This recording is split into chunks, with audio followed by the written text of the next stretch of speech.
Magandang araw sa inyong lahat. Good morning, good afternoon, good evening po sa lahat ng nakikinig po. Hello to all our viewers from here and around the world. Napakaganda na ating talentaman ngayong hapon ito. Isang mainit na pagbati po sa inyong lahat. Well, friends, welcome to the Bridges Show. I'm very happy to be here, and I think it should be a really interesting and fun topic. But there are things you want to learn. So I wanna take it from there and then I listen to them. Meron sila mga mitiin upang maging makabuluhan pa ang pagiging Katoliko. Lalong-lalo na sa susunod na henerasyon. Sa akin po, sa mga kabataan, use competence as a basis. In real life, hindi naman talaga tayo tumitigil sa buhay. Kailangan talaga tuloy lang ang buhay kahit anong challenges natin. Palawan, Cebu, Baguio City, Atty. Dwight, pati La Union. So we are saying that revenge travel is real. Mas kailangan natin na i-share ang hiwaga ng sino sa mga tao. Food and health should go hand in hand. So yan ang gusto namin paratingin sa gobyerno. If you will just devote your life teaching, hindi ka yayaman sa pera, pero yayaman ka sa tao. Siyempre, ang pinakamaganda po naman sa ating universidad ay yung talagang natuturuan po tayo kung paano maging mabuting tao. Happy anniversary to Bridges! Here at Bridges, we build bridges of faith, bridges of hope, and bridges of love.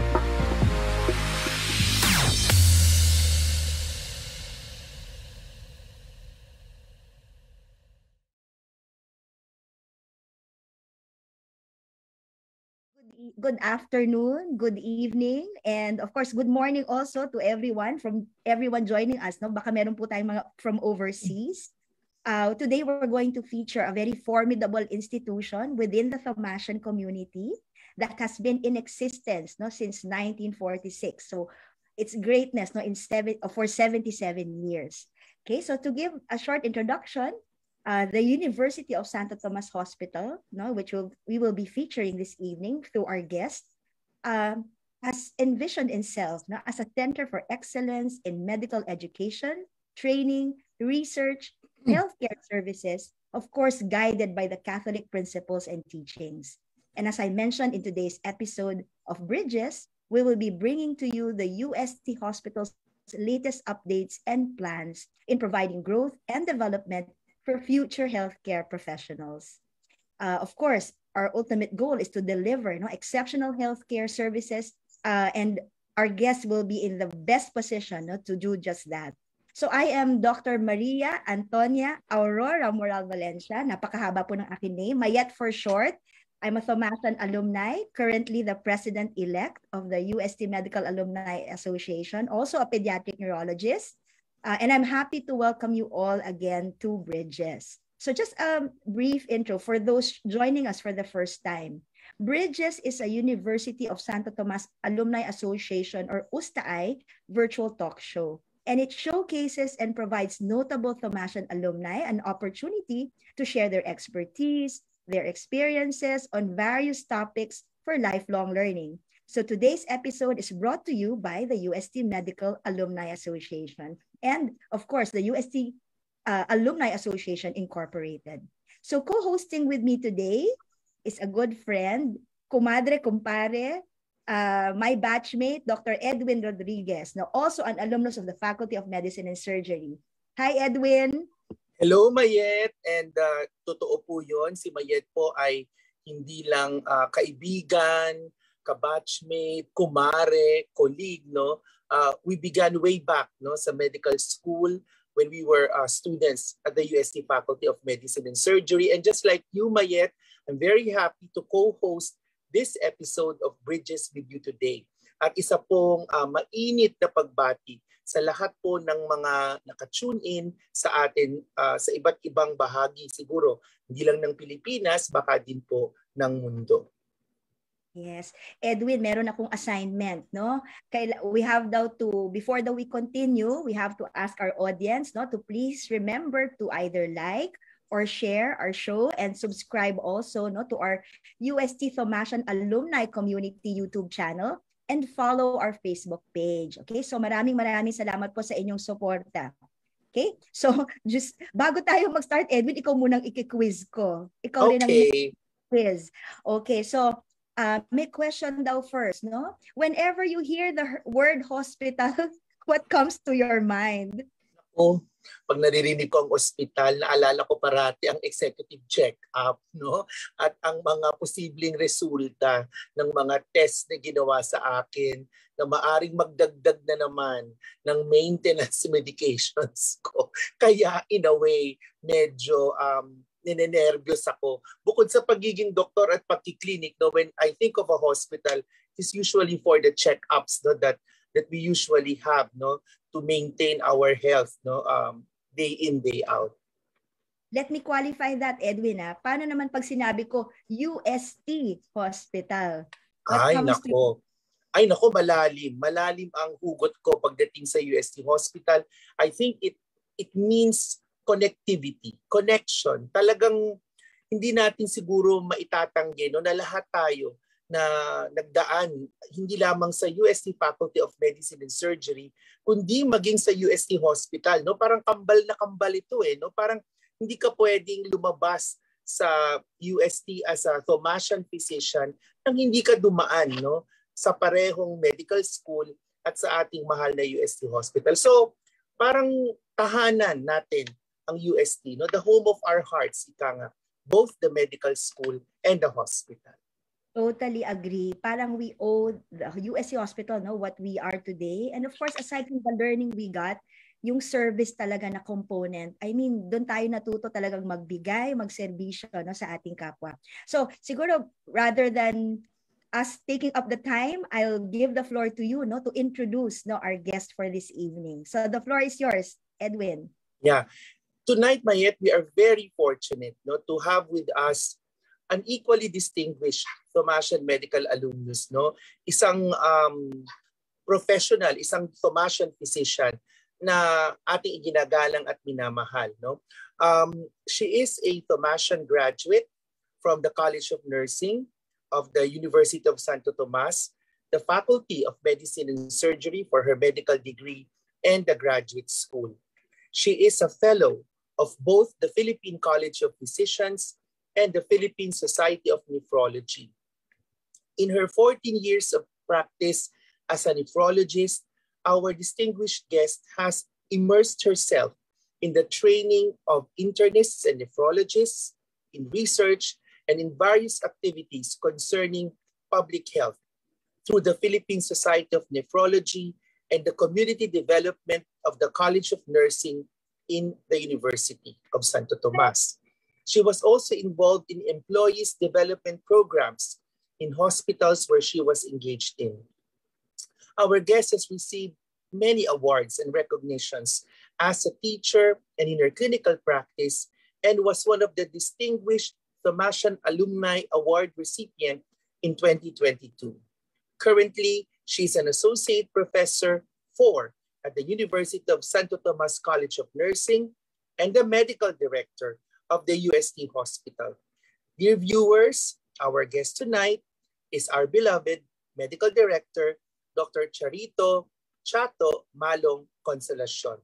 Good evening, Dr. Chato, and welcome once again to Bridges.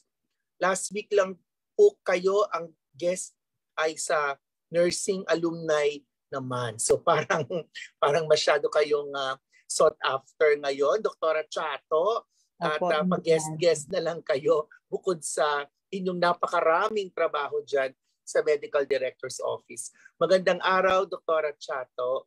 Yes po, magandang araw po, no? Dr. Mayet, Dr. Edwin, at sa lahat po ng mga nakikinig nating mga alumni, ako po ay nagagalak na muling maimbitahan, ano, sa Bridges, and through this through this guesting, ma-introduce ko po sa inyo ulit at maipakilala kung kamusta na po ba ang hospital natin, ano, during the pandemic and hopefully post-pandemic, no? So yun po ang isang malaking bagay po na gusto ko sana maibahagi through this guesting po. Okay, so simulan po natin, Dr. Chato, no, since nabanggit niyo po yung pagsisimula, no? Kailan po ba kayo nagsimula na nga as Medical Director of the UST Hospital, and Ano po ang mga naging karanasan ninyo no nung nagsisimula po kayong mag-assume no ng posisyon na ito? Well, actually, Dr. Edwin, I started my position as a medical director po July 2020.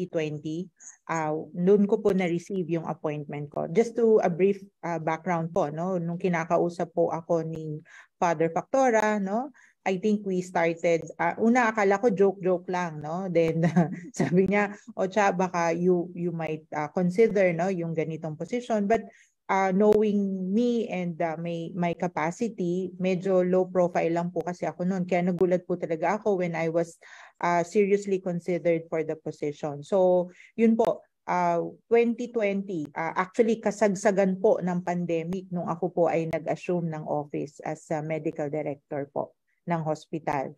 Now with regards to the next question po, ano po ang naging parang priority ko or ano yung mga challenges na encounter ko nung sa simula pa lang.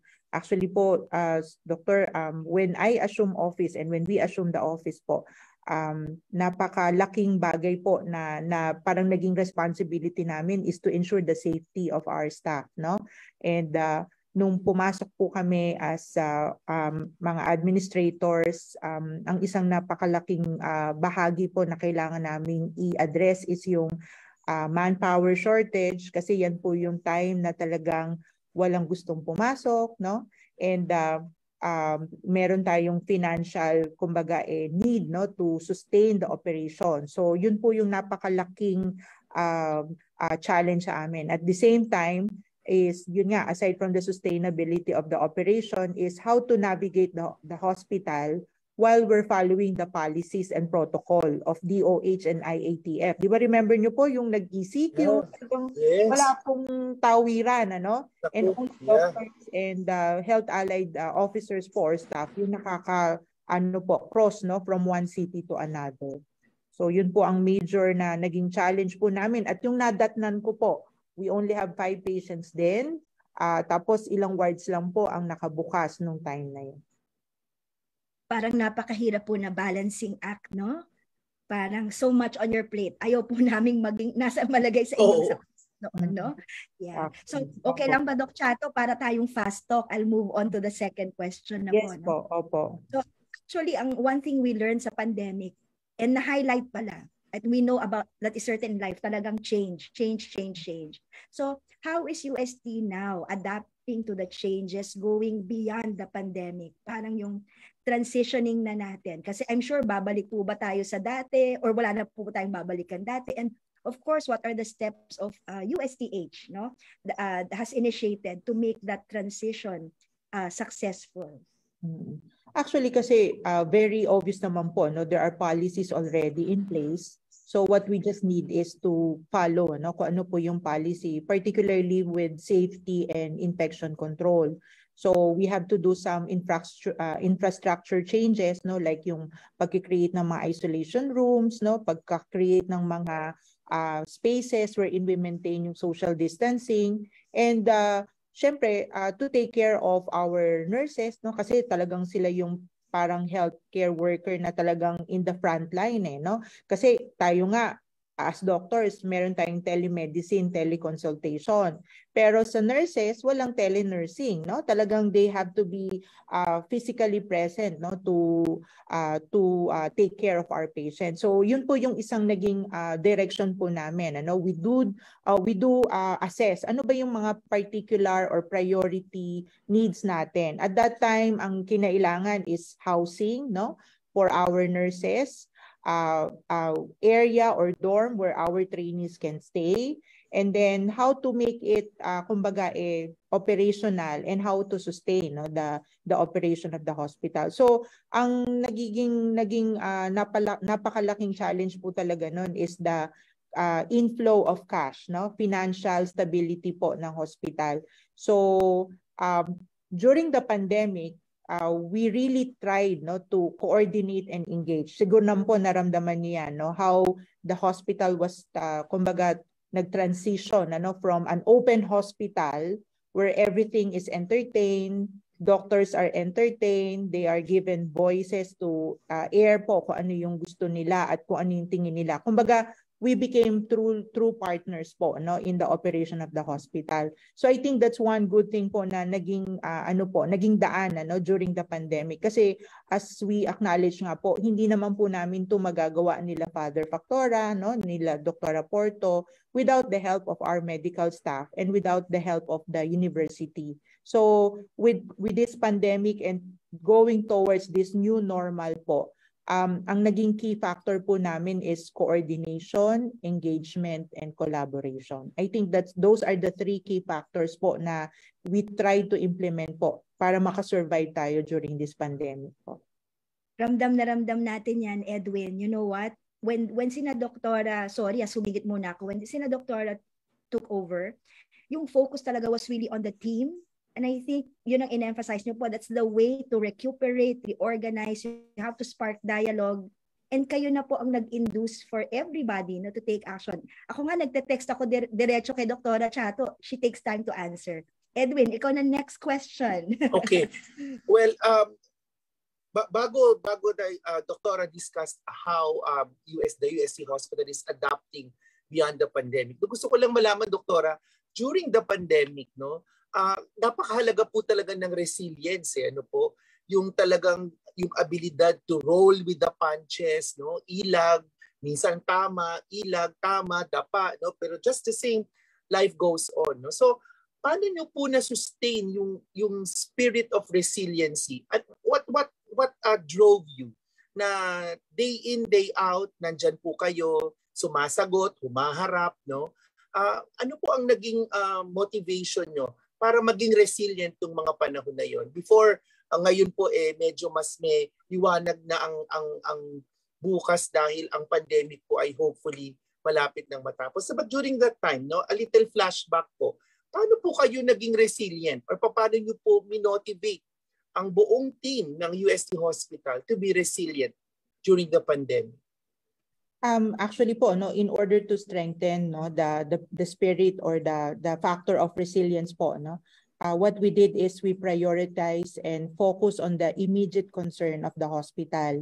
And tulad nga ng sabi ko, we really try to come up with things, infrastructure, lahat po, no, policy modification to allow na ma-prioritize yung safety ng ating patients, ng staff, ng trainees, and ng mga employees. And despite all these negativities po, syempre kasi talagang right and left, mga namamatay na patient, hindi po mapasok na mga staff, di po ba, mga bills na kailangan nating bayaran kasi continuous po ang operation ng hospital and yet we only have this so much patient coming in, ano? Despite all these negativities po, we try to maintain a positive outlook, no? So alam po namin ang limitations ng hospital, alam din po natin ang weaknesses ng hospital, and one key factor doon is acceptance, no?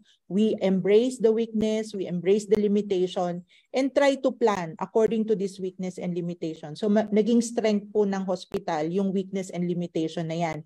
And sabi nga po natin, with this, we try to coordinate and collaborate. So I think ang isa rin po naming nagawa to enhance resilience is to become appreciative of the whether small or big contributions of anyone. Kasi sabi nga po, ang success po or kung ano man po ang meron tayo ngayon sa hospital, this is an effort po of all the hard work po ng lahat ng tao. No? So starting from our janitor, security guard, from our medical staff, cashiering, lahat po. So kumbaga, it's all parang we have to appreciate the small things, the big things na nagawa to make us where we are right now. That's, I think, one big factor po for the resilience ng hospital na na-adapt during this pandemic po.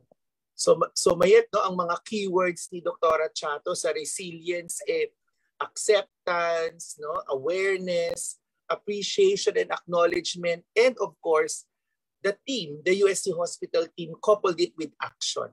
So I think yun ang magagandang mga points in resiliency. At saka buti na lang, Mayet, maganda si Dr. Chato. Kasi Diba? Kung marami ng megastars at Megatron pa ang medical director, abay talaga namang mahirap maging resilient. Buti at na lang hindi nabawasan ng kagandahan. Hindi nabawasan ng kagandahan. Hindi nabawasan, no? At hindi naapektuhan ng pandemic ang kagandahan ni Dr. Chato. Mabuti na lang pag humarap siya sa iyo, parati siyang maganda. Di ba, Mayet? Did you ever see Dr. Chato hindi maganda?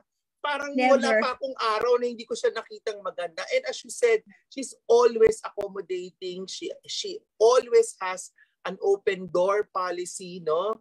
Wala sa kanya yung no disturbance. Tsaka madagdag ko lang po, Dr. Edwin, sabi ko nga po sa office, dapat walang automatic no. The answer is always, sige po, titingnan po natin, let's see what can be done. And kung hindi man po magagawa, we'll give you alternative kung anong pwedeng gawin na similar to what is being requested. So hindi po siya automatic na no agad. Yun po kasi yung siguro isang big factor din na hindi kami automatic nagsasabi na no or hindi pwedeng gawin yan. It's always, tingnan po natin kung ano pong magagawa natin. And then kung hindi man magagawa exactly the way it was requested, gagawa tayo ng alternative para may resemblance dun sa gusto nilang mangyari. Something like to that effect po. Yeah. I've heard that. Hindi daw yung positive no eh. Hindi ka talaga no, but you have an alternative. Or promise that we're going to look at it.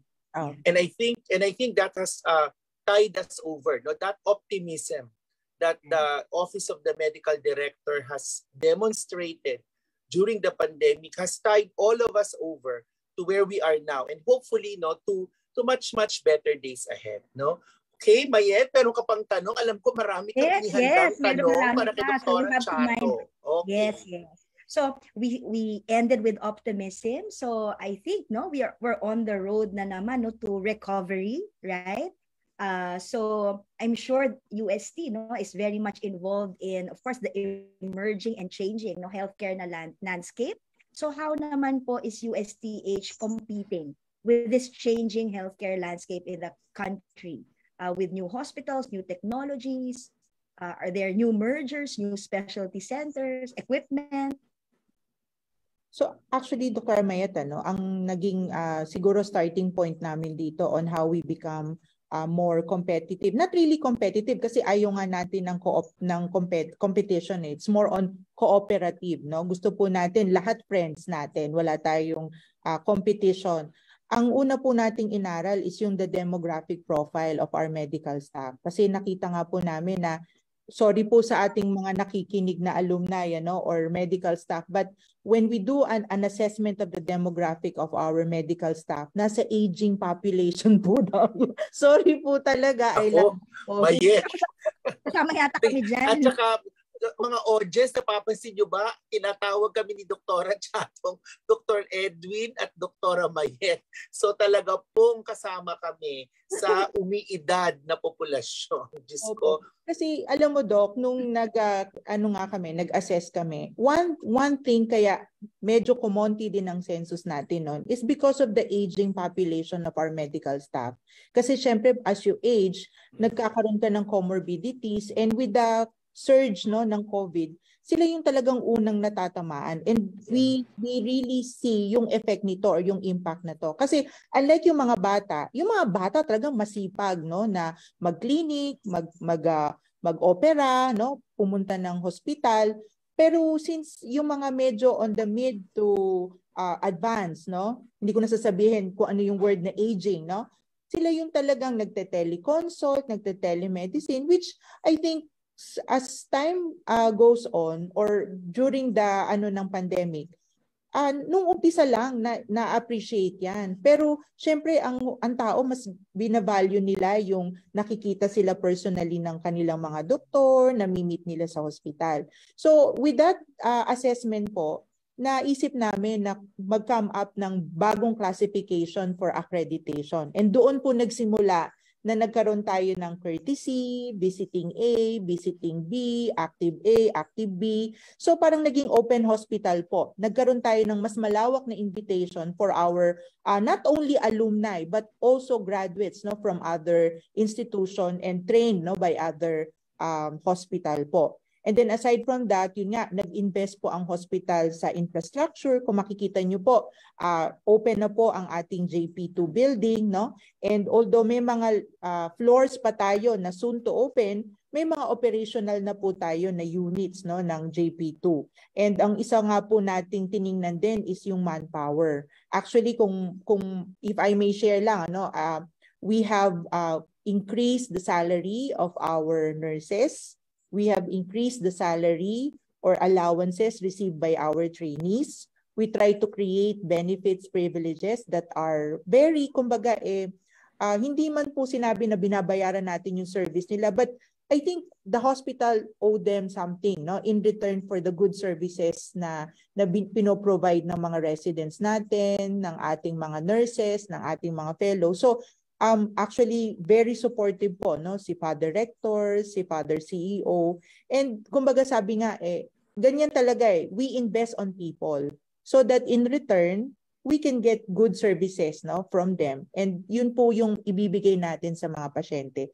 So I think those are some of the things na talagang naging puhunan natin. Now, aside from that, recently po we had our strat planning, ano? And dun sa aming strat planning, we try to see, no, ano bang gusto namin in the next years to come. So, parang ang nangyari po is we did some planning, created some plans, no. So, kung ma-share ko lang po, no, sa medical services, we have what we call yung O-plan angat serbisyo, no, which means ito po yung ating mga logistics and kumbaga ano yung gusto nating gawin in the next 3 to 4 years to make UST Hospital known as an Apex Hospital. Kasi yan na po talaga ang direksyon. So we will try to strengthen the cancer services, the stroke services, even the ortho rehab services, even ENT services. So marami na po tayong identified no, services na gusto nating pagandahin lalo so that ito po yung magiging end referral na tinatawag. No? Na pag sinabing ENT, UST Hospital yan. Pag sinabing cancer, radiation, oncology, BCI yan, UST yan. So, yun po yung gusto namin. And actually, no, napansin, kung mapapansin nyo po, talagang very, ano po tayo ngayon, aggressive, no, na mag-acquire ng mga new machines, pieces of equipment, and inayos po namin yung internally yung process of mga preventive maintenance. Even the, right now po, we are planning on acquiring hospital information system, and kasama po dyan ang laboratory information system, radiology information system,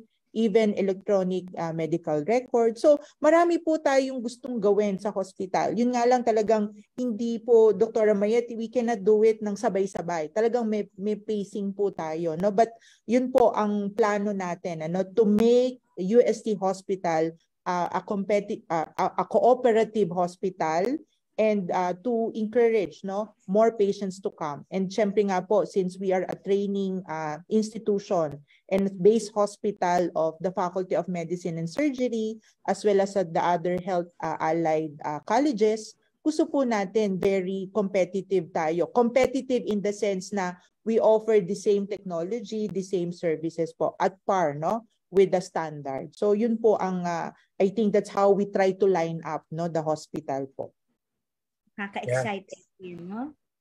Yeah. Right. And zeroing on that, no, Mayet and Dr. Chato, all of us, no, tayo pong tatlo, and probably many Thomasian doctors who may be watching this episode of Bridges have been trained at the UST Hospital, no? And we are very fortunate to have been trained at the UST Hospital. Ngayon, at kilala po ang UST Hospital for its excellent training, not only in the different fields of medicine, but also in nursing, physical therapy, medical technology, and the allied health sciences. So in terms of medical education, Dr. Chato, are there any innovations or any changes that the Department or Division of Medical Education and Research, or our DMER, is doing to step up, no, or level up the training in the different fields of medicine that we are currently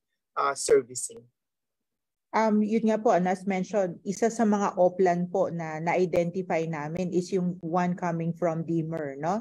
And if I may share, no, ang name po ng oplan ng DMER headed by Dr. Pichi Natividad is Oplan Ugnayan Hikayat, pero sakto lang, no? So this program basically would like to reinvent education, training, and research. Okay? So ang goal po nito is to develop trainees who will become clinicians, educators, who will also be effective leaders, social mobilizers, and accomplished researchers. So ang kagandahan po kasi nito, if I may say, mas open po ang communication ngayon ng hospital, not only with the not only with the Faculty of Medicine and Surgery, but with all the other colleges and faculty in the university. So parang ngayon ang direction is hindi kami or hindi nagpaplano ang UST Hospital for the operation of the UST Hospital alone.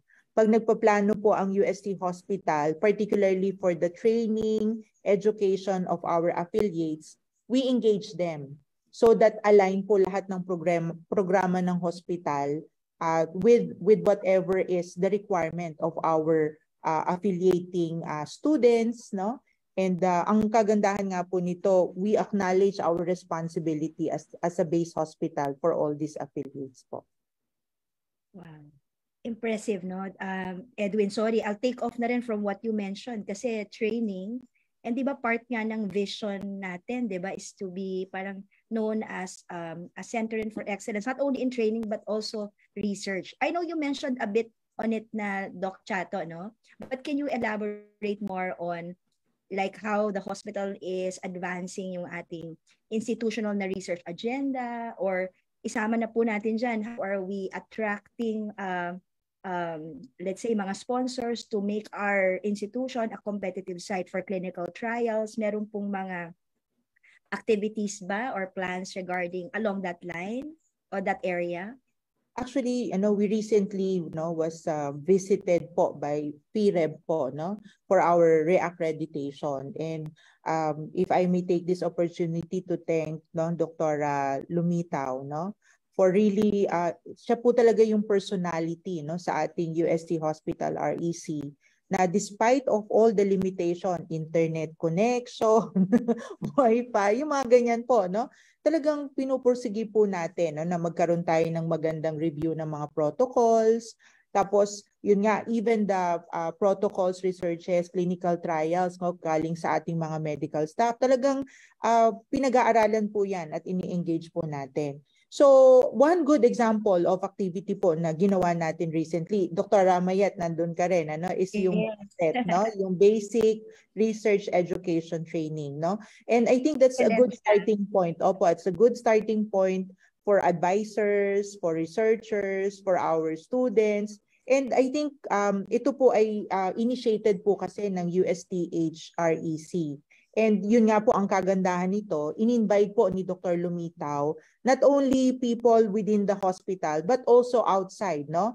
Like yun nga po, Faculty of Medicine Surgery and other health allied services to join us. Kasi ang magkagandahan po nito is we understand each other right now, no? We have the same learning, we have been trained by at the same time. So I think mas maganda po yung magiging coordination natin, ano?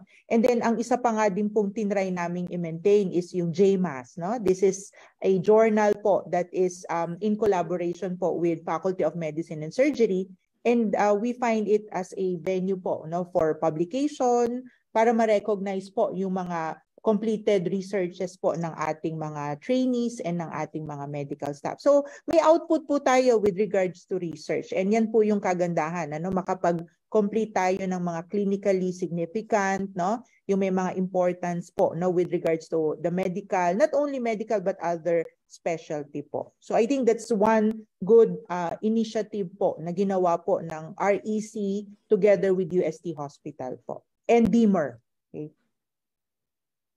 Yeah, So very it's nice to know no na hindi lang sa medical education and training no maski sa research no nabubuo na din yung agenda ng UST Hospital no, and hopefully in the future magkaroon pa ng mas maraming support no for innovative researches no, even experimental, hopefully kung meron tayong maa-attract ng mga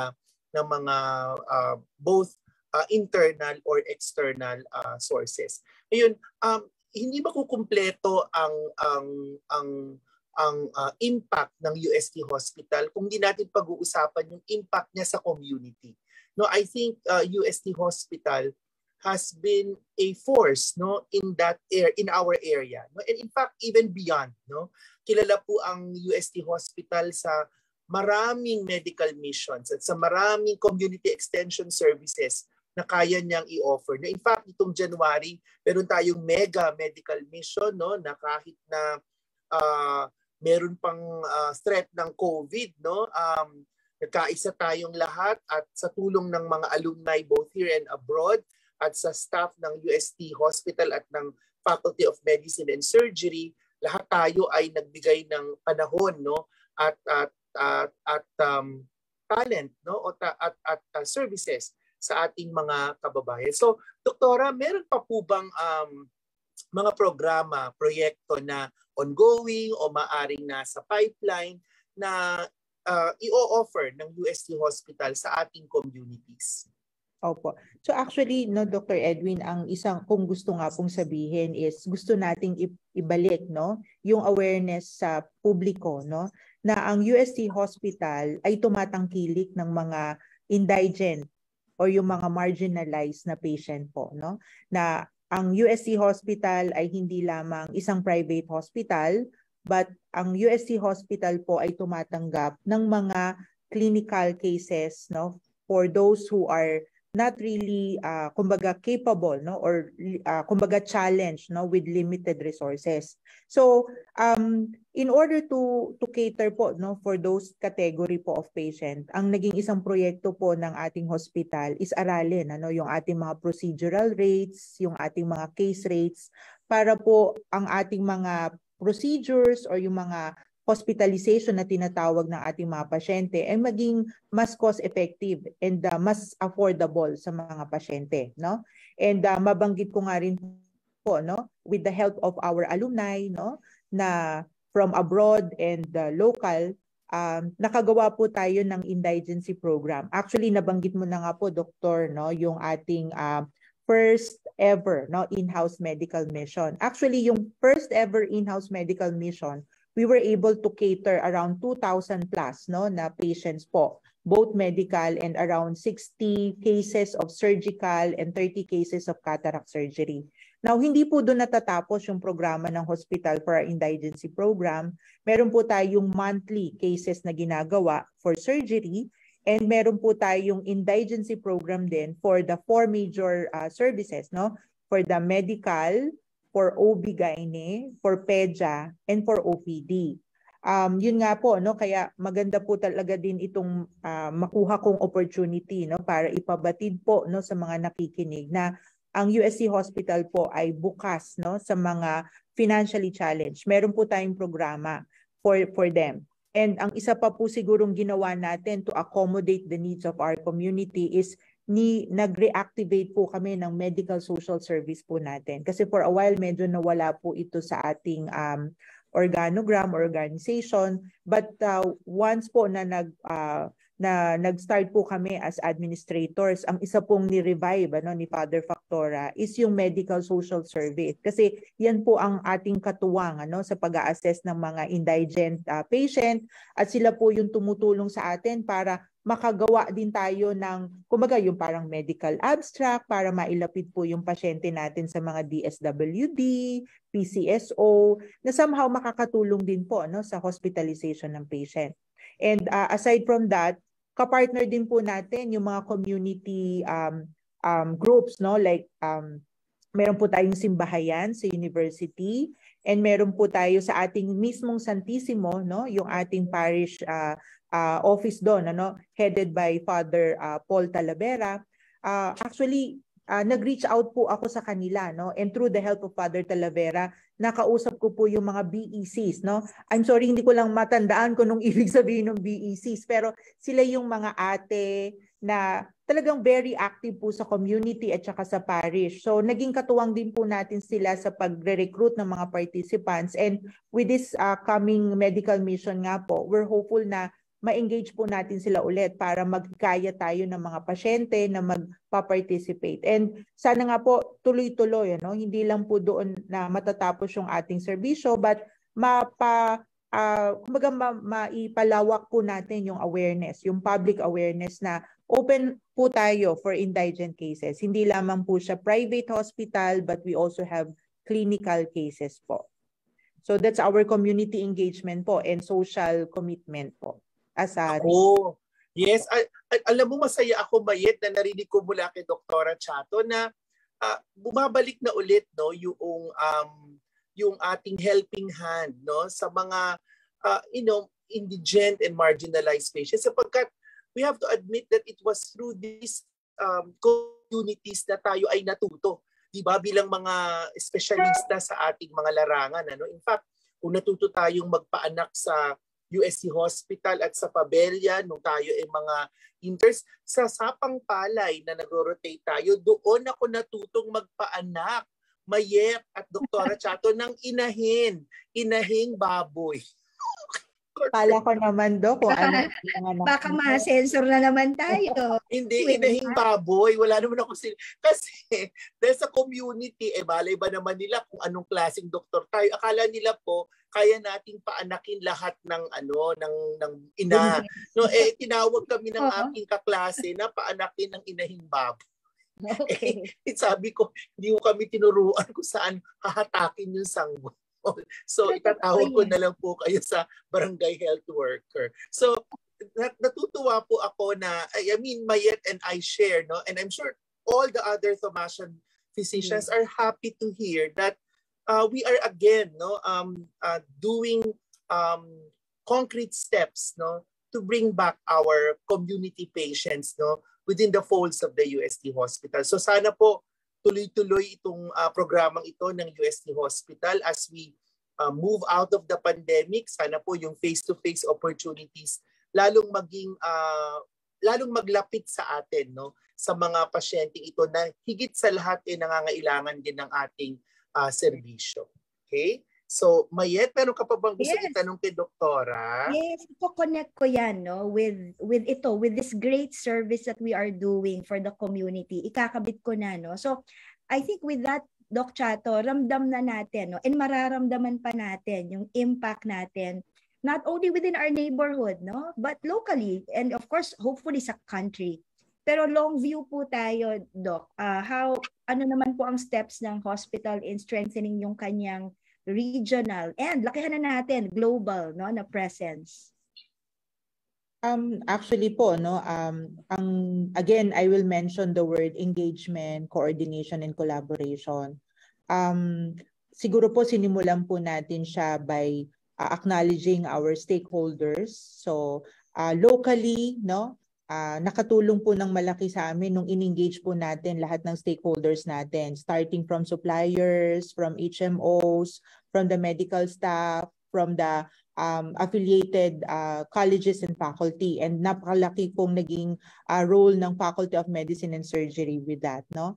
And then sa alumni naman po, no, we have engaged the alumni, no, both locally and internationally, and sila po yung nagbigay daan sa amin. Actually, isa po sa naging napakalaking parang mover sa akin is yung support na nakita ko sa mga alumni po natin. Kasi although sabi ko nga, ako ay bata, no, batang tingnan bata, and yet it did not matter po sa kanila na parang hindi nila ako kilala, but they put their trust, no, sa amin ni Father Factora, and they help us out.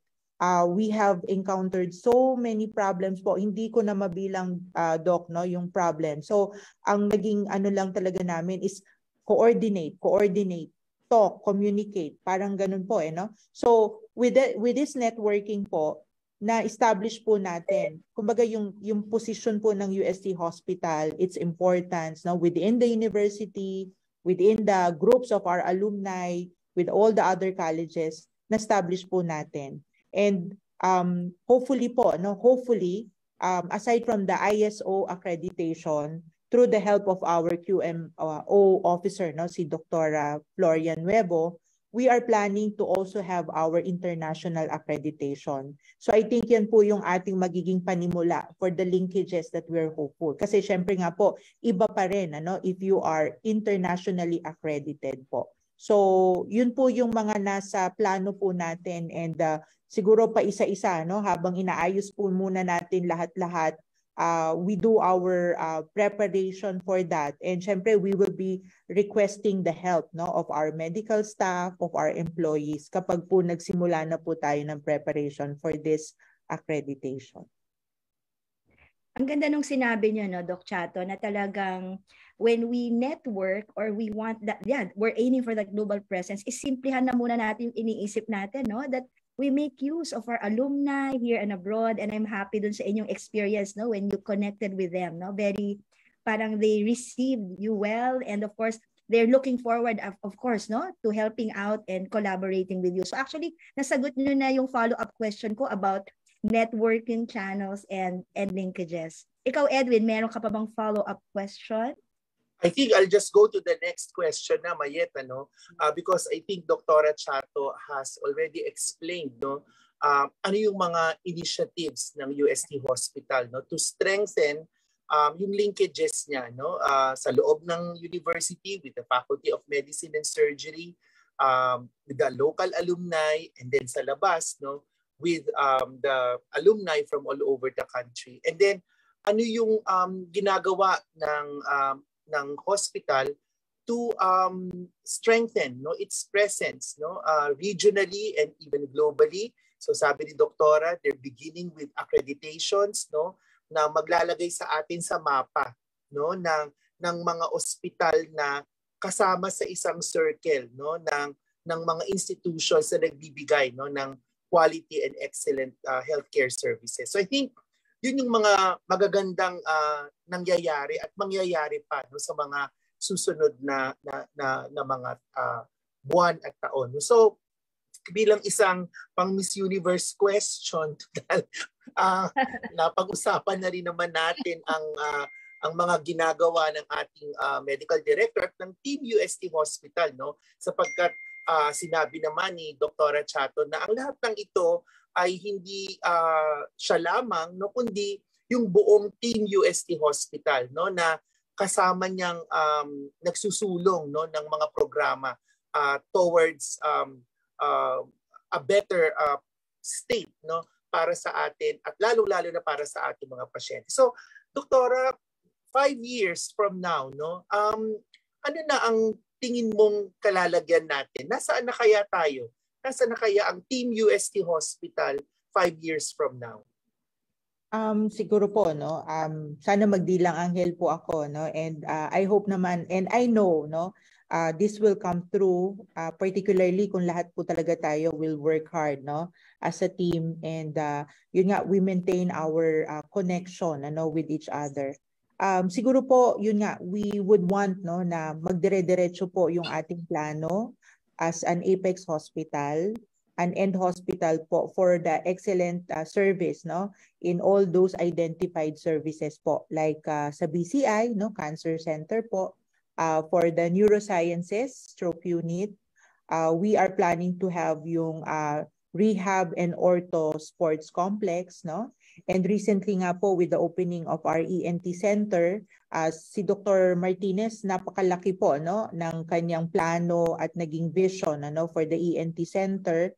And actually when we had this open, guest po niya yung mga board of trustees ng kanyang society, and sa kanila ko po mismo narinig na this is the first ever ENT center na parang one-stop shop, and parang ito po yata yung gagawin nilang parang area for benchmarking, for the other institution, and which is something that we have to be proud of kasi sa atin na naman po nagsimula. Like Benavides Cancer Institute po, tayo po ang nauna sa ganyang klase, no, ng serbisyo. And ito po ay siguro isa sa mga maipagmamalaki natin as a Tomasian doctors po. So if everything goes well po, and yun nga, no, magdidire-diretso po ang ating operation, we maintain the excellence po, not only in our service but also with our training and education. And siguro nga, Dr. Mayet and Dr. Edwin, mabanggit ko rin, I also would like to take this opportunity to mention Dr. Bautista of Family Medicine, kasi actually ang isang concern po natin ngayon is our alignment with the universal healthcare, no? And considering na ang ating hospital kasi ay multidisciplinary, multi-specialty hospital, no, we also have to create opportunity, no, para maging referral hospital po tayo, no. So we have to start networking with primary care unit, no, and that is something na siguro next namin kailangan pagplanuhan para nakalinya po tayo, no, for the program, for the government program of universal healthcare. Very nice. Alam mo ba, Doc Chato, kabatch din namin si Doc Tricia. Yes, oo. Yeah. Totoo yan. Buti naman nakakatulong po kami sa inyo. Ayan.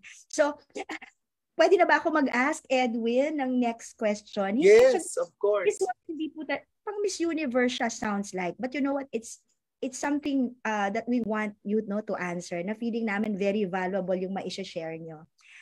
Kasi after hearing everything you've mentioned, parang ang dami po talagang challenges, no, to be in your shoes.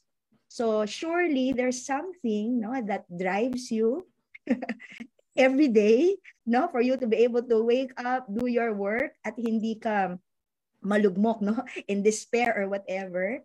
Yun yung first question, no, what drives you to do what you do? And then second, may follow-up po yun. What do you love most? If there's anything that you love most in the work, of course there is, in the work that you do as medical director of the UST Hospital. Yon, Dr. First question nga po, what is the first question? Biglang na-loss What drives you to do what you do, this very challenging job that you have? Siguro po it's the relationship that I have already established, no? Not only with the management po, but with the medical staff and all the other. Actually, I don't know kung may mga napapansin din kayo, pero it feels, kumbaga parang ang sarap na pumunta sa hospital wherein there's a good vibes, positive work environment, no? Na parang may ngiti sa madali at magaan sa pakiramdam pagka gusto mo yung katrabaho mo. I think that's one thing, no? Sabi ko nga, pagod ako, pag-uwi ko ng bahay, makakapal yung mga bit-bit ko na papel, I have to finish all of them and sign it. Pero since gusto ko po yung katrabaho ko, magaan po yung loob ko sa mga kasamahan ko, siguro that overcomes po yung fatigue, no? Kasi 'di ba Dr. Mayet and Dr. Edwin, okay lang yung trabaho 'di ba? Okay lang yung physical exhaustion, mental exhaustion, basta ang feeling mo ay nakakatulong ka, no? And na-appreciate yung trabaho mo. That's one important thing po siguro na parang nagda-drive sa akin para magdire-diretso, no? Despite of everything. Talagang despite of everything. Yun po, no? And then the second question po, what's the second question po? What do you love most? Pero baka what do you love most about your work as medical director? Actually, yun din po ang pinagtataka ko. Bakit maraming gustong maging medical director? Yun po ang number one. When I assumed the position, sabi ko, hindi naman siya fulfilling monetary. Diba? Kumbaga, talagang love of service po talaga, no? And yung title siguro in a way po, no? But siguro po it's the established relationship po. It's the established relationship with the people na katrabaho ko.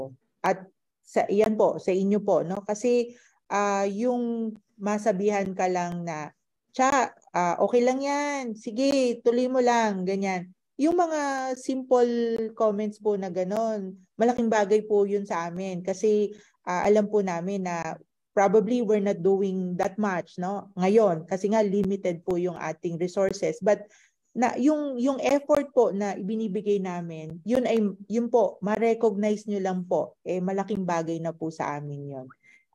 Walang katumbas na halaga po yun. The recognition that we're trying to do something to improve the condition of the hospital, that is already kumbaga, malaking bagay na po yun para sa amin.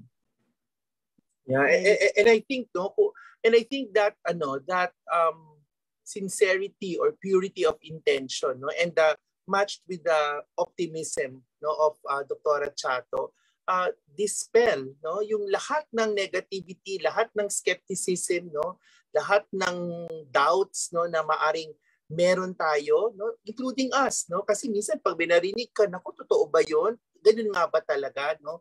And only until you hear it from her, no, through opportunities like this, no, do we get the assurance na we are on track, no, and everything is being done to make sure that we reach our goals, no, as one Somasian medical community. So, Doctora, probably one last question before we ask you for your short message to the Somasian community, hindi lang medical, to the Somasian community, at maski po yung mga fans ng Somasian community. Doctora, what values, no, helped you, no, in this in overcoming the challenges of being a medical director? Ano po yung mga pinanghawakan yung values ninyo na talagang gumabay sa inyo para maipagpatuloy itong inyong ginagawa as medical director? Siguro, Doctor, no, sagutin ko yan in Tagalog, ha. Kasi ako hindi naman din kasi ako, kumbaga, I came from a family na hindi well off. So, isang value po talaga na nakita ko is yung value ng pera, no? So that every cent po, no, really is something na we value. Kahit 5 piso yan, 10 piso yan. So, parang malaking bagay po sa amin yon, no? And then number 2 is yung tiyaga ng pakikipag-usap. Kasi 'di ba minsan pagka ayaw mo yung kausap mo at parang walang sense yung kausap, parang tendency you turn and 'di ba? Pero siguro po yun po yung isa ko na na whether importante siya or merong value yung sinasabi niya, you have to provide opportunity for everyone to be heard, no? A listening ear. Kasi po, minsan yan lang naman ang kailangan mong ibigay. Di ba, Doc, sa mga complaints ng mga pasyente, ang gusto lang naman nila mag-express, no? Makapag-ventilate. And then after nila mag-ventilate, tapos, di po ba? Kahit sa mga consultants, di ba? Gusto lang naman nila ng may makakausap. So, kausapin mo lang, no? Which I think is one big thing po. And siguro sa personality, I think everybody knows na tinatawag po nila akong Miss Switzerland, no? Ano po yung Miss Switzerland at saka Miss Congeniality? Sabi ko nga, ako po, I seldom say no. Lagi ko pong sinasabi is, sige po, we will try to do something about it. Titingnan ko po, no? And kung meron man po mga obstacle along the way na makita natin, we'll try to come up with an alternative para po ma-address po yung concern. Yun po. And kahit na siguro sobrang inis ko sa isang tao, iisipin ko lang, trabaho yan. Hindi siya walang personalan, trabaho lang, no? At the end of the day, magkakasama tayo, magkakatrabaho. And ang objective natin is to come up with parang something na makakapaglagay sa UST Hospital in a better position. So siguro yun lang, yun po. I hope nasagot ko po, no? It's not really directly values, pero yun po siguro ay traits ko as a person na tinry ko po talagang i-apply, no, to make things work while I am the medical director po. True. Agree kami ni Doc Edwin. You know what? Makiki-add na kami sa inyong traits. You know why you can do that? You're very humble. I think, no, Edwin? Hindi makakapag-control ng temper, etc. if you let pride take over. You can't work with other people if ikaw lang ang tama. O yun, anyway, at saka yes. Self-awareness. Yes. Diba? Kung hindi ka self-aware, it will be very difficult to accept another person, no, in terms of how you should react to that person. And I think that self-awareness puts Dr. Chato where she should be, in every encounter. And I think that's very important for all of us, physicians or not, to be self-aware, to be aware of what we are and are not capable of doing. So we thank Dr. Chato for sharing those insights about her and about her job and how she manages to get over the challenges of her position. So I think, Mayet, we're down to the last few minutes. And before we wrap up, we will be asking you, Doc Chato, to give your message, not only to the medical na personnel, ng UST Hospital or to the hospital na staff, but to the entire Thomasian community and all our viewers. Maybe a short message, Doc Chato. Siguro po, Doc, ang gusto ko pong isabihin or ipahayag sa ating Thomasian community and sa mga nakikinig is gusto ko pong i-reiterate yung pinagmulan ng hospital. And in all organization, di ba, when you come up with an organization, saan ka ba nagsisimula? It is your vision and mission as an organization. So yun po siguro yung gusto kong i-reiterate sa ating mga nakikinig, na ang vision po ng UST Hospital is makilala sa Asian and in other international kumbaga organization na tayo po ay committed na mga doktor, and we are guided by our values of compassion, competence, and yun nga, commitment, and ang mission natin bilang mga Thomasian doctors is that we want to provide excellent healthcare. Okay, we are Thomasian doctors guided by our Dominican teachings, and ang gusto natin is not only quality service but alam nyo po yung maipass on natin sa mga younger colleagues natin, yung excellence, yung pride, yung good quality service. So this can only be given or shared through our education, through our training. Kaya malaking bagay po na yung ating mga, actually sasabihin ko po, ako po hindi ganito siguro kung hindi naging matyaga, yung mga nag-mentor sa akin. Sila Dr. De Leon, sila Dr. Arwasa, sila Dr. Rosales, sila Dr. Marshall, lahat po ng mga nephrologists natin. Kasi ang kagandahan po sa amin, sa section po namin, walang competition. Tulungan po talaga. And ito po siguro yung isang malaking bagay na gusto kong sabihin sa Thomasian community na yun po yung gusto natin sa UST Hospital. Walang competition. Lahat po ay complementary. Lahat po ay nagtutulungan.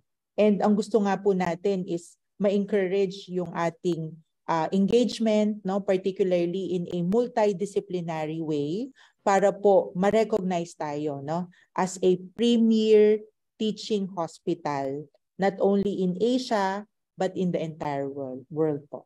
So siguro yun po ang napakagandang message po na gusto nating i-impart sa Thomasian community. Thank you very much po. Thank you very much, Dr. Chato.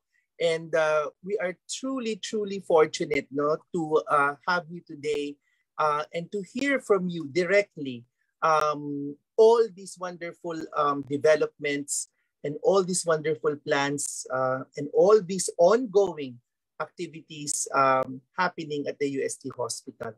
So we thank you for giving us a glimpse of yourself, of your dreams, of your insights, of your plans, and of what you will do in the coming years as Medical Director of the UST Hospital. So thank you very much, Dr. Chato. And we hope to see you again in a future forum. I'm sure mag-guest ka na naman, Doktora, dahil napaka sought after po ninyo, lalo na po sa mga issues ng hospital. So thank you, Doktora, and we hope to see you not only in the hospital but also in future sessions like this. Thank you, Dr. Chato. Thank you po. Thank you, Dr. Chato. Edwin has said it all. Thank you. Isa-second ko lang yung motion. Thank you very much, Dr. Chato, for your time. And we're excited for that bright future ahead for the UST Hospital. Thank you po. Thank you po. Thank you for the invitation. Salamat po. Yes. Thank So, you. Mayet, on behalf of the UST Alumni Association, we would like to thank, of course, our dear guest, Dr. Chato, for being with us tonight, in this episode of Bridges. So, thank you very much, Doctora. God bless. More power to you.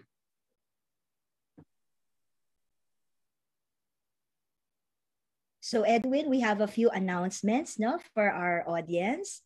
So the much-awaited 2023 Academe Alumni Industry and Government, or the AAIG International Multi-Sectoral Summit, is coming this September 29 to 30 with the theme AAIG Nexus, New Visions, New Frontiers, New Strategies and Practices. So please mark your calendar and register now. The program and registration details are now on the USTAI Facebook page, and please register early. So again, friends, before we end the show, please don't forget to like, to share our show, and subscribe to our UST Thomasian Alumni Community YouTube channel and Facebook page. So this is Dr. Mayet Valencia, your host for today here at Bridges. So here at Bridges, we build bridges of people, bridges of knowledge, and new learnings. Edwin? Thank you, Mayet, and thank you, everyone, for spending your time with us. Do watch us again on Tuesday next week for another interesting guest and another interesting discussion here at Bridges, sponsored by the UST Medical Alumni Association Incorporated. Remember, here at Bridges, we build bridges of faith, bridges of hope, and bridges of love. Enjoy the rest of the evening. God bless you all, and mabuhay. Thank you, everyone.